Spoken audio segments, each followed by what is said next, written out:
Girls, about 20 years ago in a small hotel room in Los Angeles, there was a competition involving 4 of the finest card cheats in the country. They were there to determine who was the finest card cheat in the country. Now, how they were going to do that is each of these cheats would have to find an ace. The winner of the contest, that would be the cheat that found an ace in the most spectacular manner. Now, the first cheat, he was from New York, and his approach was pretty simple. He reached over, he gave the cards a cut, and when he did, well, he cut to the ace of hearts. They said, now that's the way we do it in Brooklyn. Now, the second cheat, he stepped up, and he was from the Big D from Dallas, and his approach was a little different than the first guy. He gave the cards a cut, and he said, 19 cards down, 1 card shot out of the deck, ace of diamonds. And he said, now beat that, boys.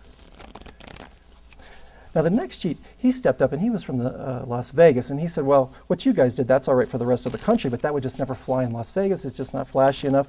This is what we do in Las Vegas. He gave the cards several shuffles like this. And then finally, he split the deck into 2. And Jennifer, which pile would you like? That one. He said, that's where the ace is. But he says, in Las Vegas, you know, I'm a famous card counter, a person that tracks cards while they're playing 21. He said, if you check over here, you're going to find a king. Sure enough, when they checked, there was a king. He said, now all you have to do to find the third ace is to spell king. Watch. K-I-N-G.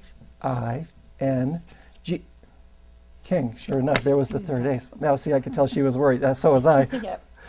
Now, the last cheat stepped up, and this is what he did. He took the 2 red aces like this, and he put the king face down in the middle, and then he shuffled them into the pack. But now, the thing about this last guy, nobody knew anything about him. They didn't know where he came from. They didn't even know what his name was. They simply called him the Mysterious Kid. Now, the kid gave the deck a couple of shuffles like this.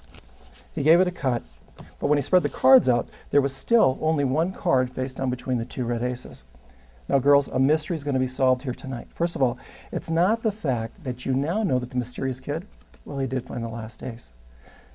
It's not the fact that you now know that the Mysterious Kid, well, he was named the finest card cheat in the country. But it is a fact that you now know the identity of the Mysterious Kid. It's really nice to meet you, Amy. You can just call me the Kid, Mr. Mysterious. Nice to meet you also, Jennifer.